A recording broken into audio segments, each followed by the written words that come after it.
Hey, look out. It's Faith Talk Live. I am Rick Probst. And I am Dan Ratcliffe. Look who it is. It is Dr. Gary Layne. Honorary title only, not really a doctor. Functional Christianity. I love it. I do too. That was very sharp, Dan. Thank you. Extra sharp. The reason why we can call him doctor now legitimately, I was going to do it anyway, whether you had a doctorate or not. But you got an honorary doctor. Is in Bulgaria, right? Is where you got it. Yes, from one of the seminary, one of the leading educational Christian colleges in Bulgaria. I go there and teach. I've been teaching there probably 2 times a year for about 5 years, different courses, master's level courses, undergraduate courses. And I guess they got tired of calling me visiting professor, so they just called me professor. So Professor. Yay. So should we call you doctor or professor? Well, there they call everybody's a doctor. No, they just call me professor, but I don't know. Okay. It's either Dr. Gary Layne or you can be Gary Layne, PhD, whatever. It's. I don't know. I kind of like the professor. It sounds like you're on a great honor. Just listen, if we're going to call you professor, please don't go on a 3-hour tour. Okay. No, never do that. No, just unless go with Marianne's Gary. There, then that might be okay. But Dr. Go Gary, with God, and you can go with Gary. There you go. Go with Gary. There you go. That should be a bumper sticker. Go with Gary. I like that. Yeah. Gary Layne for president, 2024. Hey, would you ever consider running for any type of office?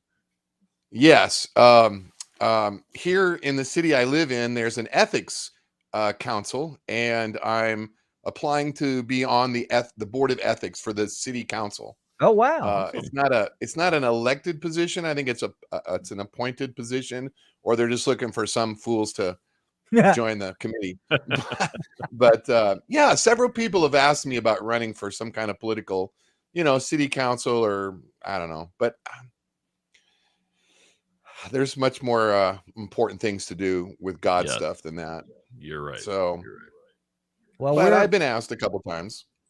Oh, that's cool. I think you do well, but you do well at what you do because that's your sweet spot there. That's where God has put you, Dr. Gary Layne. See, I love saying it even more now. I'll say it even more now than I used to, because you are really a doctor. Now, does Allison treat you any differently at all? I mean, is she still bringing you breakfast in bed, or what? Yes, she still brings me breakfast in bed every day, and now I get 2 pieces of toast instead of 1 now that I'm a doctor. Wow. So, and sometimes even jam, Jam. Man. Jelly for those in the South. Jam would be something you would say in the North, probably. I don't know, really? Wouldn't you? Preserves. Well, jelly and jam are 2 different things, so are they? Yes. Depends on what you put on. Yeah. Yes. Jelly has no actual fruit in it. It's just the solidified concentrate of the juice. Jam and preserves all have pieces of the fruit in it. Right. So, see, I didn't know. I didn't know any of that. I just thought it was regional. One section of the country called it jam. One called it jelly. The other calls it. See, that's why we have a doctor on the show. Honorary title only. That's right. That's right. It's very hard to teach classes in Bulgaria, because when you say no in Bulgarian, you shake your head up and down. Oh. And it's very confusing, because you're like, we all hate sin, correct? And they all go, no. I mean, we don't hate sin, or do we hate sin? And they go like, no. I mean, it's just confusing. Yes. So no. They shake their head this way for no. Up and down is no. I remember I remember back in school, many a day, some class clown would do something like that. You would, have to respond, and somebody would do that and, get in trouble. Who would that class clown have been, Rick? All right. So let's talk about Bulgaria a little bit, and let's talk about emotions, since we all deal with emotions anyway, but Christmas season, sometimes they're heightened. But first, yes. Has Allison been to Bulgaria before? Was her first time? No, she didn't get to go this trip. Oh, She's so busy with her company. oh, She okay. was she had to stay here and actually work. She's like, big wig at her company. And so we had taken time off to go to Portugal and take a cruise for Wow. our 18-month delayed honeymoon. Yeah. So Nice. we took that. So then I got back and turned right around and flew back to Bulgaria and spent the week there. So yes, her emotions was she was sad. She missed me. Oh, And I was sad. I missed her. She missed putting your toast and jam in front of you, right? and preserves. And preserves. Preserves. Yes. Yeah. But you had a good time in Bulgaria. I mean, you put the Gary in Bulgaria, don't you? Yeah, there you go. Thank you. Wow, that's excellent. That is so good. Yes, I put the Gary in Bulgaria. It's a great country. The people are super sweet. They are you have to remember it was only 35, 40 years ago. They were under communist rule. Yeah. And so to have a free society for them is something a little bit new. So they're a little bit they're not anti-government, but what they are is they're kind of like they don't like to be told what to do. Right. You also have to remember that there's a lot of history there from the Turkish and the Ottoman Empire coming up through Turkey and Greece, and so that's where the actual Russian or Cyrillic alphabet was invented, was in Bulgaria. Huh. So they use the different letters, and so that was invented in Bulgaria. Very, very intelligent group of people. Wow, that's good. So what did you see while you were there as far as ministry is concerned? Did you pretty much do the same thing as you normally do, or what did you see? I did. This was slightly different. This was a master's level course for the college on emotional intelligence, which is something we think is just a secular idea, but it's actually all through the Bible.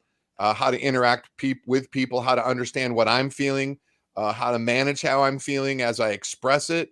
And then I got to go to a ski resort town and speak at the oldest congregational church in Bulgaria, which was founded by American missionaries in 1868. Wow. And so we had a great Christmas message on my peace I give to you, not as the world gives peace, from Jesus, obviously, in John chapter 14. Wow. And just to show you how incredibly important Dr. Gary Layne is, in his speaking, the person translating for him was a Supreme Court judge. Yeah, is that right? Yeah. Yes, there are some very interesting people I get to meet. God really introduced me to a lot of interesting people. And so they introduced my interpreter for Sunday morning. And my friend said she is on the Supreme Court in Sofia, Bulgaria, in the capital. She's one of the Supreme Court judges.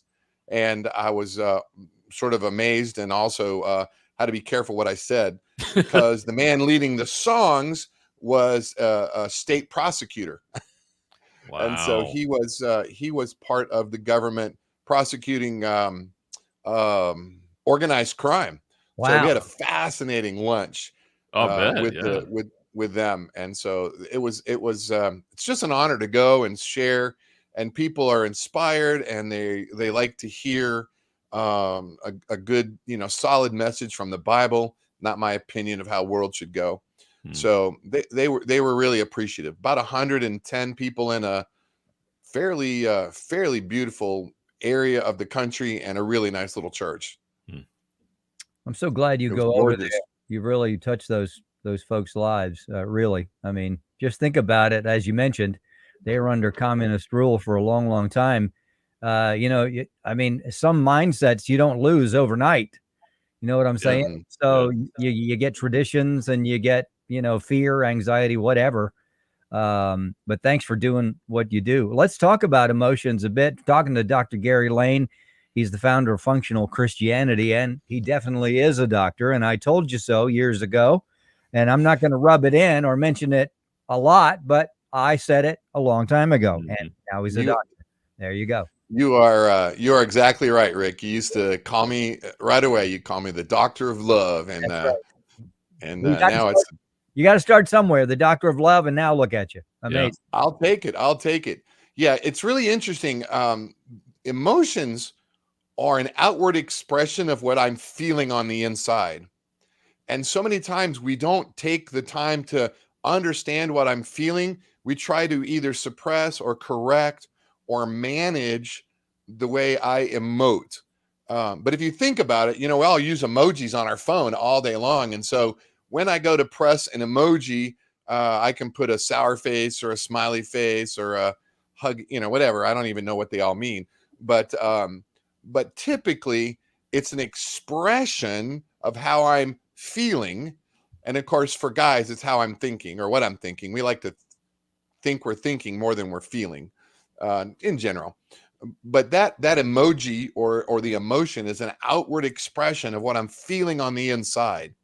And so when it comes to church and the Bible, we're like, ooh, I don't know how I'm supposed to emote. And I don't know how I'm feeling. And so these are very, they're soul issues. It's not a matter of, okay, is my spirit right with God because I've been, a Christian and I believe that Jesus' death and burial and resurrection paid the price for my sin, and now I'm in right relationship with God. That's on like the spirit level, but we need to learn how to allow the Spirit of God that dwells in us to penetrate or absorb into our soul, because our soul is where we live. We live in our mind, we live in our emotions, and we choose out of those. So we choose to be emotional and not think about it, or we choose to be highly thinking and non-emotional. So there's a lot to it. And the Bible is full of emotion, full of feelings. So it's okay to feel those feelings is what you're saying, Gary. Not only is it okay to feel the feelings, but don't try to label them as good or bad. Because we like to have a list that says, well, these are bad emotions. These are good emotions. It's okay to be happy. It's not okay to be sad. It's okay to be smile, but it's not okay to frown. Right. We list them good and bad. Don't be angry.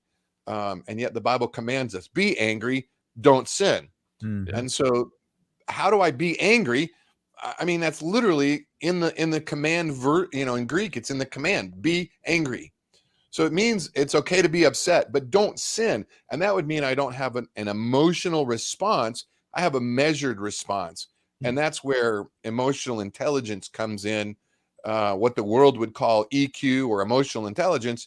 It's all through the Bible, talking about how a person should behave. Just read the Proverbs. I mean, the whole thing is a list of how to appropriately respond. A fool doesn't listen. A wise man listens to reproof. Mm-hmm. So it's okay to emote, but not in a way that harms my relationship, because we tend to create our relationships through our feelings or our thoughts, and they're expressed through our emotions. Body language is a huge indicator of how someone is feeling on the inside. Mm-hmm. So it's okay to emote, but don't emote all over other people so that you wound them or you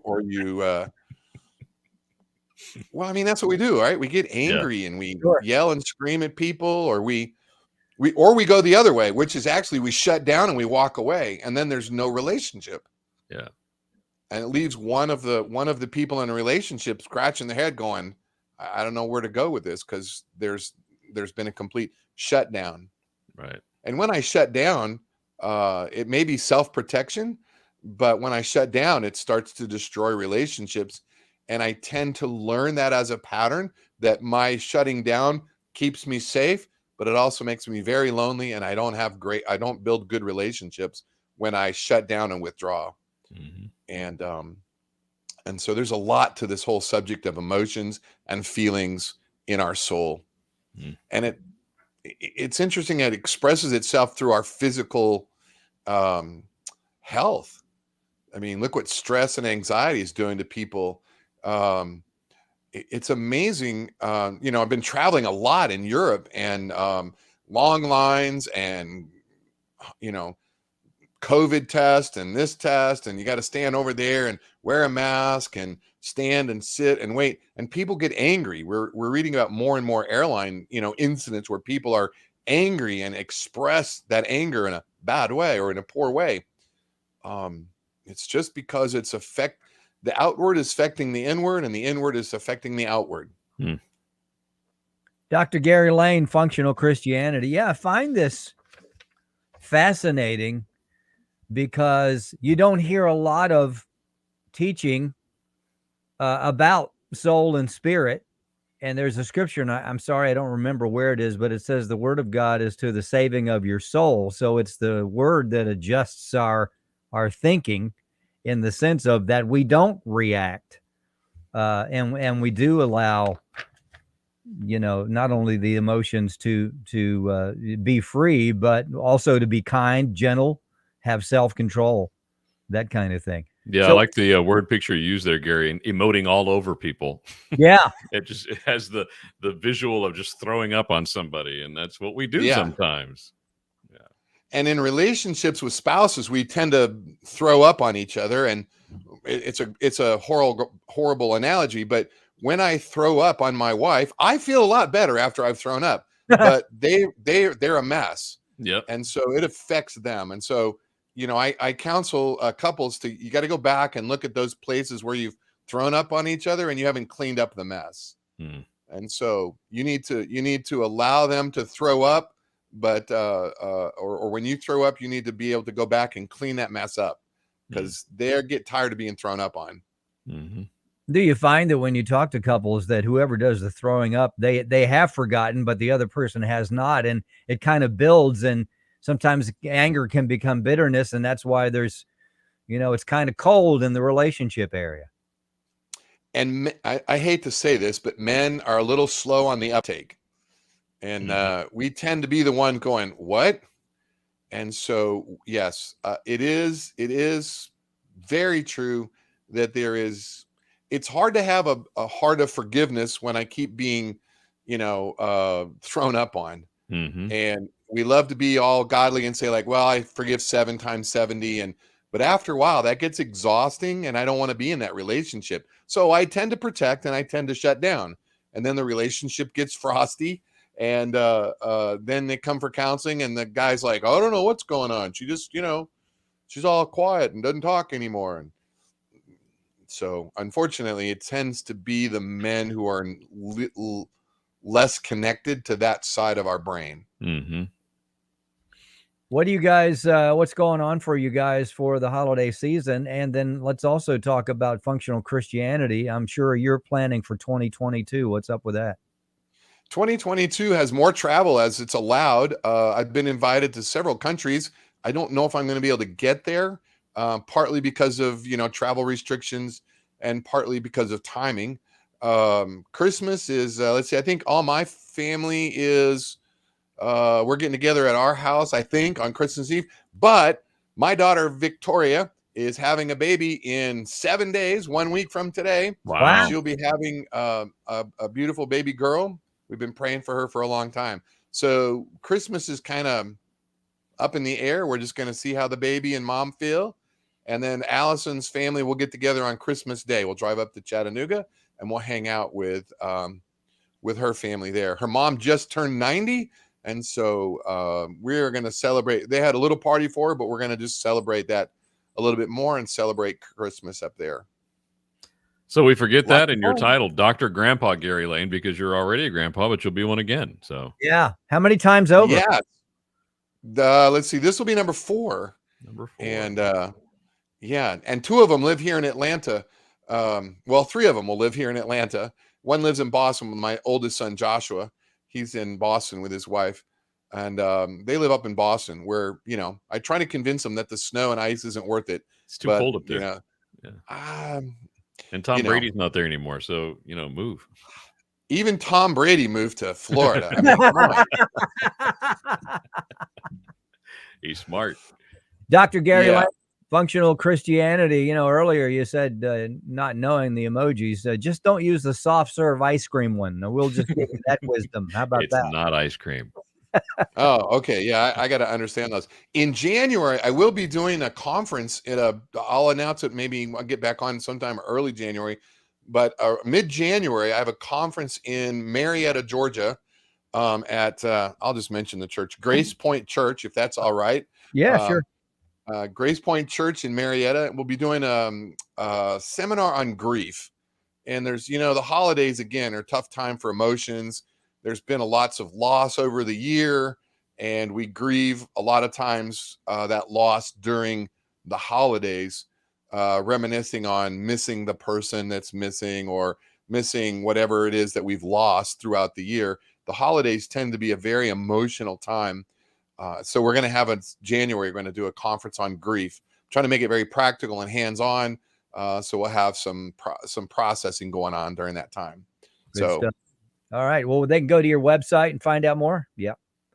Yeah. So I'll have it there on functionalchristianity.com and also on Grace Point Church in Marietta. All right. Sounds good. We got to take a break. As always, Gary, we love hanging with you, Doc. Have a Merry Christmas. You and Allison, enjoy yourself, and we'll be praying for your daughter, and we'll see you in January. Thank you so much. God bless you guys, and Merry Christmas. Merry Christmas. We got to take a break. We'll be right back. I'm Rick Probst. And I'm Dan Ratcliffe. This is Faith Talk Live.